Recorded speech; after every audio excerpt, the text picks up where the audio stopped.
విజయవాడ నగరంలో వరద పరిస్థితిని కండ్రిగ నుంచి మా ప్రతినిధి సూర్యారావు ప్రత్యక్ష ప్రసారం ద్వారా అందిస్తారు.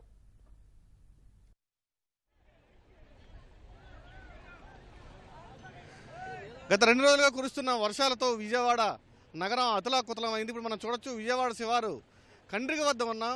ఇక్కడ ఉడా కాలనీ అలాగే మొత్తం కాలనీ అన్నీ కూడా జలమయ్యాయి. ఇక్కడైతే కండ్రిగ నుంచి సింగనగరం వెళ్ళిపోయే మార్గం అంతా కూడా జల దిగ్బంధంలో చిక్కుకుంది. చూడొచ్చు ట్రాక్టర్ మీద కూడా ఆ రహదారిపై, ఇది విజయవాడ న్యూజివీడు రహదారి, ఈ రహదారి పైన పరిస్థితి ఎంత తీవ్రంగా ఉందో మనం చూడొచ్చు. ఎక్కడ వాహనాలు అక్కడే నిలిచిపోయాయి. రహదారి పైన అసలు భారీ వాహనాలు అయితే వచ్చే పరిస్థితి లేదు.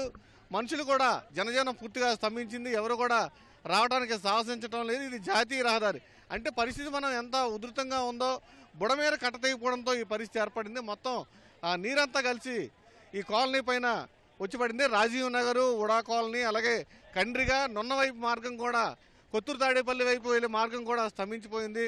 మొత్తం 4 వైపులా నీరు చుట్టముట్టడంతో రాకపోకలైతే జాతీయ రహదారిపై విజయవాడ న్యూజివీడు జాతీయ రహదారిపై రాకపోకలు పూర్తిగా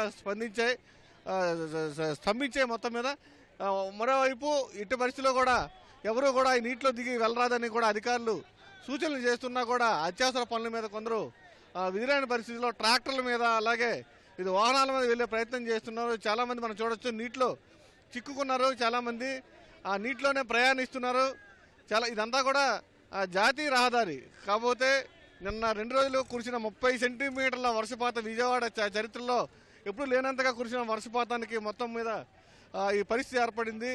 బుడమేర కట్ట తెగిపోవడంతో ఈ పరిస్థితి ఏర్పడింది. మొత్తం మీరు ఎక్కడి నుంచి వెళ్తున్నారు? కొంతమంది ఉన్నారు పాయకపురం లోపల నుంచి వస్తున్నాం. ఇదే ఉల్లిపాయల కోసం అని చెప్పి వచ్చాను. పాల ప్యాకెట్లు కూడా దొరకట్లేదు. అసలు పాల ప్యాకెట్లు కూడా దొరకట్లేదు. ఉల్లిపాయల కోసం అని చెప్పి వచ్చాను. నేను కూరలు తిన్నాండి. ఇది పరిస్థితి. పొద్దు చూడలేదు. 3 సార్లు ఇది నాకు తెలిసి 40 3 సార్లు వస్తాం ఇక్కడ పాయకపురం కానీ అంతే. ఎప్పుడు చూడలేదు. ఈ 3 రోజులు పడుతుంది, బాగానే పడుతుంది. అసలు రోడ్డు కూడా ఇంత మట్టి చూడాలి. ఇదే ఫస్ట్ నేను చూడటం రోడ్డు కూడా. ఇద్దరం ఫ్రెండే అండి. పరిస్థితి ఏమండి, పాల ప్యాకెట్లు తడిచి స్కోప్ లేదు. నీళ్ళ ఇంట్లో వచ్చినాయి. సామాన్ చదువుకోవాలి వస్తుంది ఇంట్లో. అందరండి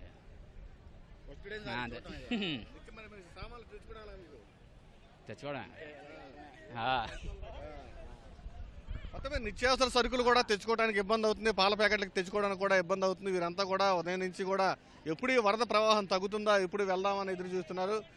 ప్రస్తుతం చూడొచ్చు మన ట్రాక్టర్ మీద ప్రయాణిస్తూ బలవంతంగా ఇది వాగు దాటే ప్రయత్నం చేస్తున్నారు. బుడమేర కట్ట తెగిపోవడంతో ప్రధానంగా ఈ పరిస్థితి ఏర్పడింది. ఒక కండ్రిగ మాత్రమే కాదు, ఇటువైపు ఉడా కాలనీ అలాగే రాజీవ్ నగర్ కాలనీ మొత్తం అందరూ కూడా జలసంద్రంగా మారింది. చాలా చోట్ల అయితే ఇల్లు కూడా ఇంకా జల దిగ్బంధంలోనే చిక్కుకున్నాయి. గతంలో ఎప్పుడు లేదు ఈ పరిస్థితి. విజయవాడలో 2 రోజులుగా కురిసిన 30 సెంటీమీటర్ల వర్షపాతంతో ఈ పరిస్థితి ఏర్పడింది. 4 వైపులా కూడా చూడొచ్చు మనం. ఎక్కడ కూడా స్కోప్ లేదు, వెళ్ళేందుకు మార్గం లేదు. రహదారులన్నీ కూడా జలమయంగా మారాయి. రహదారులు జలమయం అంటే మనం సాధారణంగా ఏదో మోకాల్లో ఎత్తు కాదు, ఇది మొత్తం చాలా లోతున ఇది ఉంది. ఎక్కడికి వెళ్తున్నారు సార్? ఎక్కడికి వెళ్తున్నారు చెప్పండి. చెప్పండి. అదే మొత్తం ఇది ఏంటి పరిస్థితి చెప్పాయి. అసలు ఏంటి గతంలో కూర్చొని ఎప్పుడైనా విజయవాడలో 2004లో వచ్చిందండి. మళ్ళీ ఇప్పుడు వచ్చింది. 2004లో కూడా ఎంత లేదు, ఇప్పుడే వచ్చింది. ఇప్పుడు మా పరిస్థితి ఏంటి అర్థం కావట్లేదండి. ఇంటికి వెళ్ళాలన్నా మాకు ఏ వెహికల్ ఉన్నట్లా, ఇటు వెళ్ళాలన్నా మాకు లేదండి పరిస్థితి. ఇంటికాడ ఇల్లు మునిగిపోయినాయండి. ఇంట్లో సామాన్యాన్ని మునిగిపోయినాయి. చాలా బాధగా ఉందండి. మొత్తం మునిగిపోయినాయండి. మొత్తం సముద్రంలో తయారైందండి. మొత్తం పంపిస్తున్నామండి ఎత్తున్న చోటికి. ఆ పిల్లల్ని మళ్ళీ ఇంట్లో బాధ అనేసి పాములు అయ్యి వచ్చేస్తున్నాయని చెప్పేసి ఒక పిల్లల్ని తీసుకుని రామరపేట పంపించేస్తున్నామండి. ఇప్పుడు దాకా ఏ అధికారులు అయితే రాలా, మేమే చేసుకుంటున్నాం. వీళ్ళైనంత వరకు మేము చేసుకుంటున్నాం. ఇప్పుడు ఫ్లోటింగ్ పెరిగింది, జనాలు కూడా రావద్దని చెప్తున్నాం. అది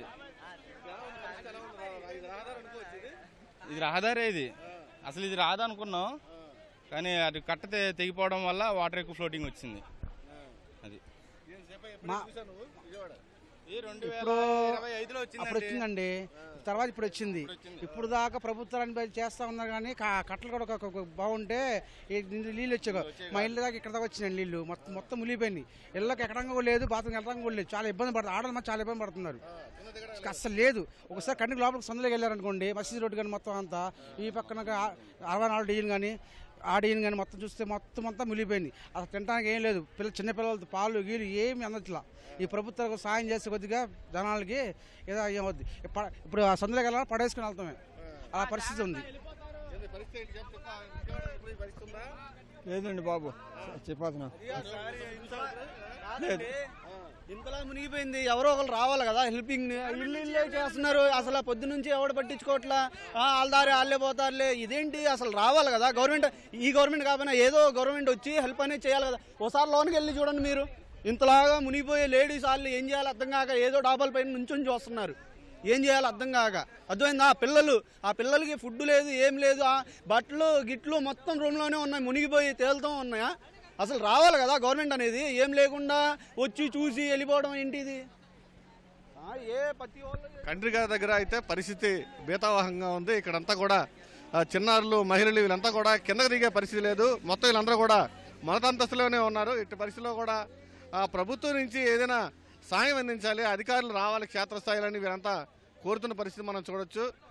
ఇక్కడ మొత్తం ఇప్పుడిప్పుడే రాకపోకలు అయితే ఇంకా ప్రారంభం కాలేదు. ఒకరిని పట్టుకొని ఇంకొకరు ఈ నదిని ఈ జలప్రవాహాన్ని దాటే ప్రయత్నం చేస్తున్నారు. అయితే చాలా చోట్ల ఇంకా మొదటి అంతస్తుల్లోనే ఉంటున్నారు, కింద దిగే పరిస్థితి లేదు. 4 నుంచి 5 అడుగుల ఎత్తు మేరకు వాటర్ నిలిచిపోవడంతో ఈ పరిస్థితి ఏర్పడింది. చాలా కాలనీలు ఇంకా జల దిగ్బంధంలో ఉన్నాయి. ఇది రహదారిపై కాబట్టి కాస్త ప్రవాహం తక్కువ ఉంది.